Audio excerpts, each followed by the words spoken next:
हमारा विषय है भारतेंदु युग, नवजागरण और 1857 का विद्रोह।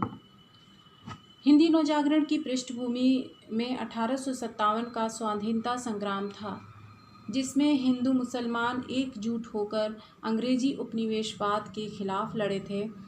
1857 के सैनिक व असैनिक नेताओं का उद्देश्य अंग्रेजों को सारे देश से बाहर निकालना था, किसी एक क्षेत्र या रियासत से नहीं। सांप्रदायिक स्तर पर हिंदी प्रदेश में इस तरह की एकता अपने आप में एक मिसाल है, जहां सदियों से विभक्त समाज के लिए यह किसी चमत्कार से कम नहीं था। जाति और धर्म को भुलाकर हिंदी भाषी समाज के लगभग 2.5 लाख नागरिक मारे गए।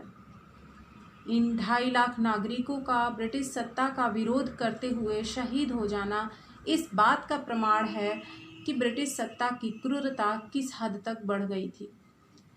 इतिहासकार प्रोफेसर विपिन चंद्रा ने लिखा है कि 1857 के विद्रोह की शक्ति का एक महत्वपूर्ण पक्ष हिंदू मुस्लिम एकता थी।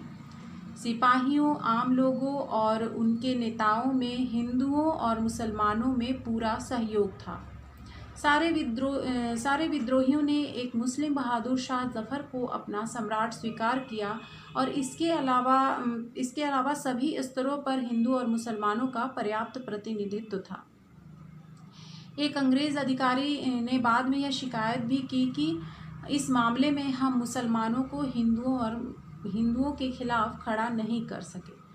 वास्तव में 1857 का विद्रोह स्पष्टतया यह सिद्ध करता है कि भारत की राजनीति या उसके लोग मध्यकाल में या 1858 तक सांप्रदायिक नहीं थे। सन 57 के विद्रोह को गैर सांस्कृतिक और गैर साहित्यिक घटना मानकर हिंदी नवजागरण को इसके संबंध की चर्चा न करने के पक्ष में यही तर्क दिया जाता है कि इससे नवजागरण काल के लेखकों का कोई प्रत्यक्ष संबंध लेखन के स्तर पर नहीं दिखाई देता है, जबकि डॉक्टर रामविलास शर्मा ने हिंदी नवजागरण की शुरुआत 1857 से मानकर इस असाहित्यिक आंदोलन के संदेश को ग्रहण किया और उनका मानना है कि हिंदी प्रदेश में नवजागरण 1857 के स्वाधीनता संग्राम से शुरू होता है। इस स्वाधीनता संग्राम की पहली विशेषता यह है कि यह सारे देश की एकता को ध्यान में रखकर चलाया गया था। सन 1857 के विद्रोह की विशिष्टता यह है कि अंग्रेजों के खिलाफ यह भारत का सबसे संगठित विद्रोह था। प्रोफेसर विपिन चंद्रा ने लिखा है कि यदि कोई ऐतिहासिक घटना का महत्व उसकी तत्कालिक उपलब्धि तक सीमित नहीं होता तो 1857 का विद्रोह भी महज ऐतिहासिक ट्रेजेडी नहीं थी। अपनी विफलता में भी उसने एक महान उद्देश्य की पूर्ति की। 1857 के विद्रोह के संदेश का प्रत्यक्ष उल्लेख भारतेंदु युगीन साहित्य में नहीं है, और यदि उल्लेख है भी तो हिंदी नवजागरण की आरंभिक अवस्था में पढ़ने लिखने वाले लोग अंग्रेजी शासन के प्रति एक दुविधाजनक मानसिक स्थिति में थे। लेकिन इसका मतलब यह नहीं है कि हिंदी प्रदेश के जनमानस में इस विद्रोह की चेतना समाप्त हो गई थी। बद्रीनारायण चौधरी प्रेमघन के नाटक भारत सौभाग्य में और राधा चरण गोस्वामी की रचना यमलोक की यात्रा में, प्रताप नारायण मिश्र के कानपुर महात्म में और राधा कृष्ण दास के निसहाय हिंदू में 1857 का हवाला उल्लेखनीय है। सन 57 का गौरवान्वित वर्णन न होना आज के लोगों को अटपटा लग सकता है, लेकिन ब्रिटिश दमन तथा 1858 की घोषणा और अंग्रेजी इतिहासकारों द्वारा स्वाधीनता संग्राम को गलत तरीके से पेश किए जाने के कारण ऐसा हो सकता है। सन 1857 के विद्रोह में सांप्रदायिकता की दूर दूर तक हमें ध्वनि नहीं सुनाई देती है, और नवजागरण के चिंतकों के यहाँ यह चेतना किस रूप में ध्वनित हुई है यह देखना भी दिलचस्प होगा। और भारतेंदु के यहाँ उनकी यह अभिव्यक्ति देखने योग्य है सिपाही द्रोह अनल जाजल बल नासी, जिन भय सिर न हिलाए सकत कहूँ भारतवासी। राधाचरण गोस्वामी संकेतों व प्रतीकों में 1857 का वर्णन करते हैं और बाल मुकुंद गुप्त ने 1857 का सकारात्मक उल्लेख करते हुए भारत मित्र में लिखा है कि 1 मई 1857 को मेरठ में अंग्रेजों की काली सेना बिगड़ी और कई महीने तक भारतवर्ष में भारी गदर रहा। गदर शेष हो जाने के बाद 1 नवंबर 1858 को भारतवर्ष महारानी के राज्य में मिल गया और ईस्ट इंडिया कंपनी की 250 साल की मिल्कियत खत्म हुई। भारतवर्ष की निरीह प्रजा हथियार सरकार के चरणों में अर्पण कर चिरकाल के लिए शांत और दास प्रजा बनी। देश की जनता को गुलाम बनाए जाने पर क्षोभ व्यक्त करने से उनके मंतव्य को समझना आसान है। हिंदी प्रदेश के नवजागरण के संदर्भ में यह भी एक प्रश्न है कि कांग्रेस की स्थापना तक 19वीं सदी का शिक्षित वर्ग आमतौर पर अंग्रेजी राज का समर्थक था। यह वर्ग पश्चिमी शिक्षा, यूरोपीय ज्ञान विज्ञान और सभ्यता का प्रशंसक था और भारत में मुस्लिम शासन के मुकाबले अंग्रेजी राज को कानून, न्याय और सुव्यवस्था का शासन मानता था। इस वर्ग को अंग्रेजी शासन में से भारतीयों में शिक्षा और ज्ञान के फैलने, आत्मनिर्भरता आने और एक राष्ट्र की भावना पनपने की बड़ी बड़ी उम्मीदें थी। इसीलिए इस वर्ग में 1857 के विद्रोह का समर्थन इस वर्ग ने नहीं किया। यह शिक्षित भद्र वर्ग अंग्रेजी शासन की जातियों की नम्रतापूर्वक शिकायत करता था, उसकी कुछ नीतियों की आलोचना करता था, पर यह उस शासन का विरोधी नहीं था और उसे उखाड़ फेंकने की बात नहीं करता था। इस वर्ग के प्रतिनिधि के रूप में राजा शिवप्रसाद, सितारे हिंद और भारतेंदु हरिश्चंद्र दोनों ही अंग्रेजी सरकार के वफादार थे। भारतीय राष्ट्रीय कांग्रेस के अध्यक्ष एक बड़े नेता श्री रमेश चंद्र दत्त ने व्यवस्थित तरीके से 1901 में भारत के आर्थिक इतिहास नाम से पहली बार उपनिवेशवाद भारत का आर्थिक इतिहास लिखा। उनसे पहले दादा भाई नौरोजी तथा महादेव गोविंद रानाडे जैसे सुधारक नेता आर्थिक मामलों पर अपनी राय रख चुके थे, जबकि भारतेंदु हरिश्चंद्र उनसे भी पहले अंग्रेजी राज के शोषण और धन का देश से बाहर जाना, अकाल टैक्स इत्यादि को हिंदुस्तान की दुर्दशा के लिए कारण बता रहे थे। उन्होंने भारत दुर्दशा नाटक में अंग्रेजी राज को भारत दुर्दैव कहा था और उसके समाधान के लिए स्वदेशीयता व उद्योग धंधों के विकास की वकालत की। उनकी मुख्य चिंता यह थी कि पै धन विदेश चली जात यही अति ख्वारी। बालकृष्ण भट्ट कहते हैं कि देश का धन विलायत ढोया चला जा रहा है, कितना भारी पाप हम कर रहे हैं। भारतीय जनता का प्रतिनिधित्व करते हुए भारतेंदु ने 9 मार्च 1874 के कवि वचन सुधा में लिखा है कि कपड़े बनाने वाले, सूत निकालने वाले आदि सब भीख मांगते हैं। खेती करने वाले लंगोटी लगाकर हाथ में तुम्बा लेकर भीख मांगते हैं और जो निरुद्ध हैं उनको तो अन्न की भ्रांति है। चौधरी बद्री नारायण प्रेम घन ने अंग्रेजों की लूट विलायत भारत खाए, माल ताल बहु विधि फैलाए कहकर उसकी बात को उद्घाटित किया है। बालकृष्ण भट्ट ने लिखा है कि अंग्रेज जब यहाँ से लौटकर विलायत जाते हैं तो नवाब बनकर यहाँ से विदा होते हैं। विलायत में चाहे वो कुली कवारी हो, पर यहाँ आप हुजूर बन जाते हैं। लेकिन इसके साथ ही नवजागरण के प्रारंभिक दौर में राजशक्ति और देश शक्ति के बीच द्वंद्व की भावना देखी जा सकती है।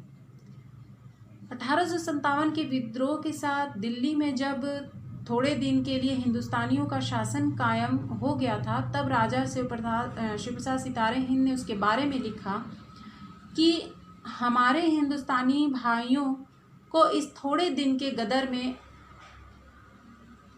अच्छी तरह हिंदुस्तानी अमलदारी का मज़ा मालूम पड़ गया। तार कट गया, डाक उठ गई, रेल टूट गई, रास्ता बंद हो गया, दिन दहाड़े डाका पड़ने लगा, जिसकी लाठी उसकी भैंस का मुआमला हुआ। वाह क्या अच्छी तैमूरियों की सल्तनत कायम हुई। इतिहास तिमिरनाशक के तीसरे खंड में, जहां राजा शिवप्रसाद सितारे हिंद मुस्लिम शासन को सिर्फ लूटपाट, बर्बर हिंसा और जोर जुल्म के रूप में पेश करते हैं, उसे हिंदुस्तान के पिछड़ेपन का कारण बताते हैं। उन्होंने लिखा है कि विद्रोह के दौरान दिल्ली का बलवाइयों के हाथ में आ जाना बड़ी खराबी का कारण बना, क्योंकि इससे फिर से मुसलमानों के दिल में दिल्ली की बादशाहत कायम होने की उम्मीद का अंकुर जमा। तो दूसरी तरफ भारतेंदु मुसलमानों की अंग्रेजी राज से तुलना करते हुए बताते हैं कि मुसलमानों के शासन में शत सहस्त्र बड़े बड़े दोस्त थे, किंतु दो गुण थे। प्रथम तो यह कि उन सबों ने अपना घर यहीं बनाया, जिससे यहाँ की लक्ष्मी यहीं रहती थी। 20 साल के लड़के भारतेंदु हरिश्चंद्र को अंग्रेजों ने बनारस शहर का ऑनरेरो मजिस्ट्रेट भले ही बना दिया हो, लेकिन युग की दुविधा के बीच भी अंग्रेजी राज सुखसाज सजे सब भारी, पैदन विदेश चली जात इतय अति ख्वारी जैसी कविता में राज शक्ति व देशभक्ति की द्वंद्वात्मक अभिव्यक्ति को पहचाना जा सकता है। भारतेंदु हरिश्चंद्र व हिंदी नवजागरण के लेखकों विचारकों ने अंग्रेजी राज के बारे में जो कुछ लिखा है, उसे ध्यान से देखने से यह समझा जा सकता है कि लोग बहुत गहराई से अंग्रेजी राज की आर्थिक नीति से परिचित थे। और महत्वपूर्ण बात यह है कि गदर के इश्तिहारों में भारतीय व्यापार और उद्योग धंधों के विनाश की जो बात कही गई है, उसे हरिश्चंद्र दोहराते हैं। अंग्रेजी राज में पड़ने वाले दुर्भिक्षों का एक बड़ा ही दर्दनाक वर्णन भारतेंदु युग के सभी लेखकों ने किया है। 23 मार्च 1874 को कवि वचन सुधा में प्रकाशित प्रतिज्ञा पत्र के विषय में डॉक्टर रामविलास शर्मा ने लिखा है कि उस दिन हरिश्चंद्र की कलम से भारतीय जनता ने अंग्रेजी राज के नाश का वारंट लिख दिया था। हरिश्चंद्र ने न केवल हिंदी प्रदेश के लिए वरन समूचे भारत के लिए एक नए युग का द्वार खोल दिया था। कवि वचन सुधा में प्रकाशित उस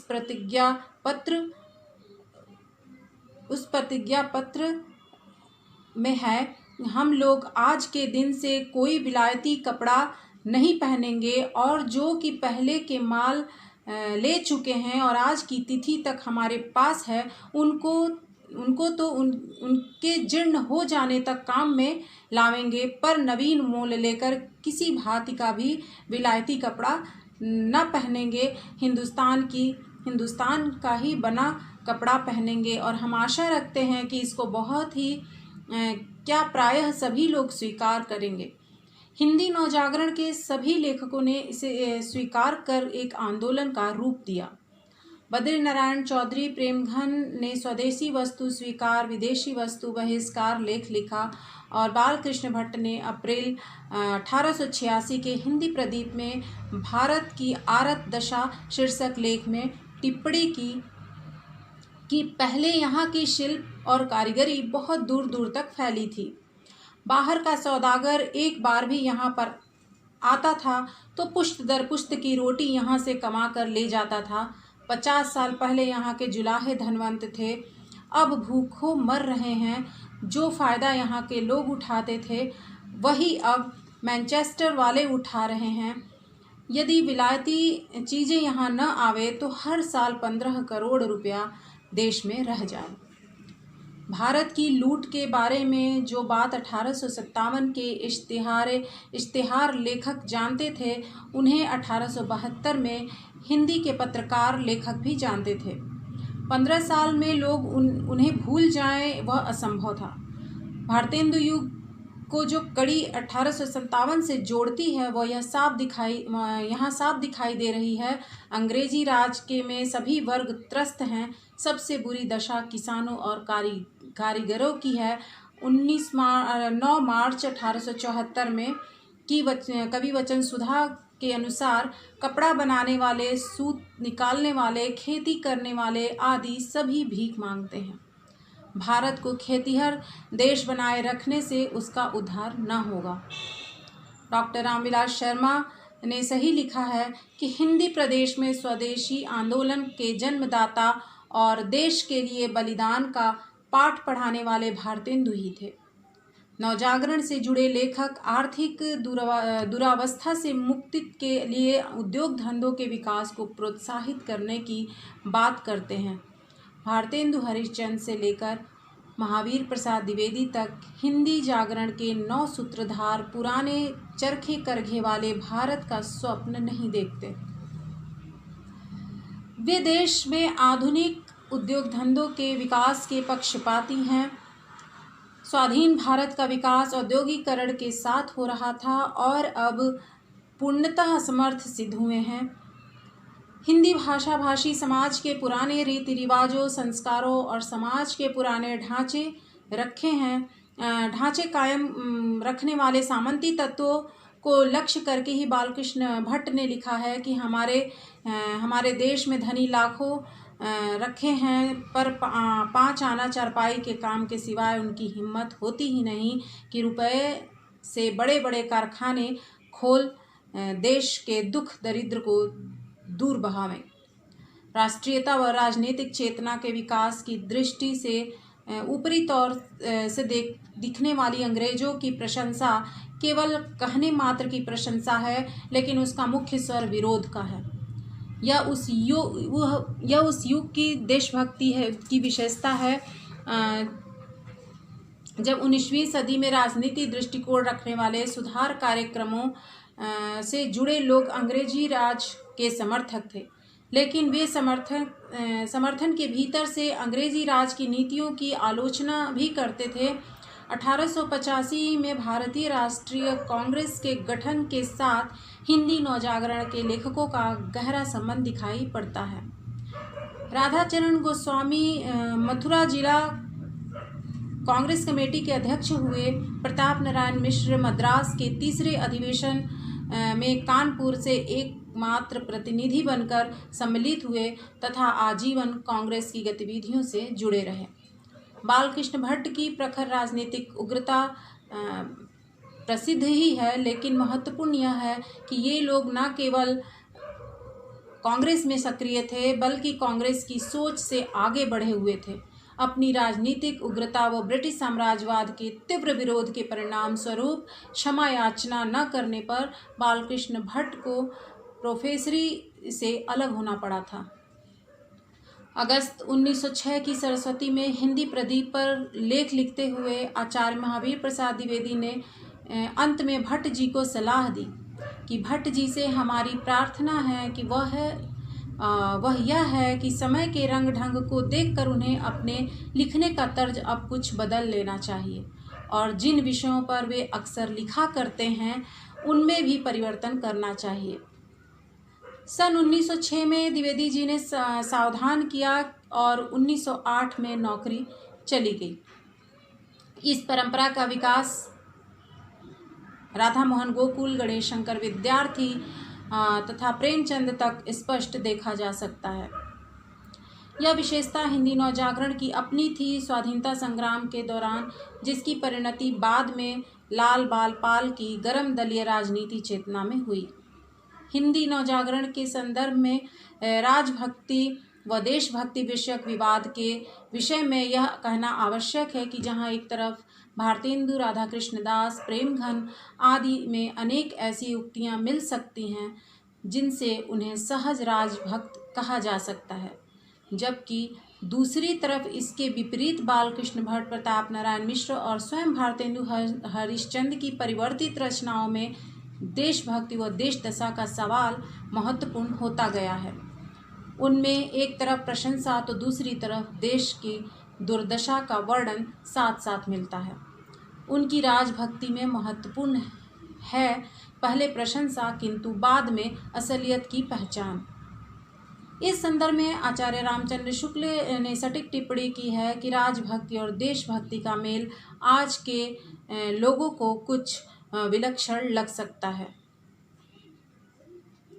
इस प्रकार 1857 और स्वदेशी आंदोलन का गहरा संबंध हिंदी नवजागरण से है, लेकिन हिंदी नवजागरण में स्वदेशी का मतलब सिर्फ विदेशी वस्त्रों का बहिष्कार नहीं था, बल्कि देश के औद्योगिकरण के लिए संघर्ष भी था।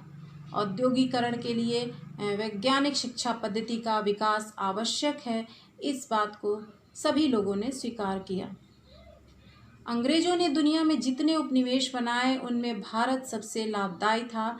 जनसंख्या में वह सब उपनिवेशों से बड़ा था। अंग्रेजों को धन देने में वह अद्वितीय था। जो अंग्रेज भारतीय माल यूरोप और इंग्लैंड में बेचते थे, वे अंग्रेजी माल भारत में बेचने लायक कैसे बन गए? हिंदी नवजागरण में इन प्रश्नों की पहचान तथा मुक्ति के प्रयास के स्वर सुनाई पड़ते हैं। वह अपनी आलोचनात्मक निगाह से जनता को भावी स्वाधीनता संग्राम के लिए तैयार भी करता है।